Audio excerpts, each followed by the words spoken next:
M R کے group کے chairman ملک ریاض خان نے کہا کہ کھوکھلے نعرے اور سبز باغ دکھانے کا دور گزر گیا، قوم باشعور ہو چکی ہے اور عملی اقدامات پر یقین رکھتی ہے۔ ان خیالات کا اظہار انہوں نے نورنگ کے علاقہ تپتی خیال میں ایک تقریب سے خطاب کرتے ہوئے کہا۔ مزید دیکھتے ہیں شریف اللہ کی اس رپورٹ میں۔ ایم آر کے گروپ کے چیئرمین ملک ریاض خان نے کہا کہ کھوکھلے نعروں اور سبز باغ دکھانے کا دور گزر گیا، اب قوم بشعور ہو چکی ہے اور عملی اقدامات پر یقین رکھتی ہیں۔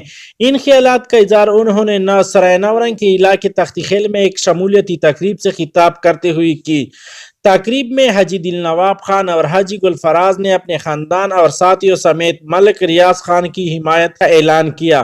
تقریب سے خطاب کرتے ہوئے ملک ریاض خان کا کہنا تھا کہ وہ غریب عوام کی خدمت کے جذبے کے تحت سیاسی میدان میں آئے ہیں اور قوم کے حقوق پر کوئی سمجھوتہ نہیں کریں گے۔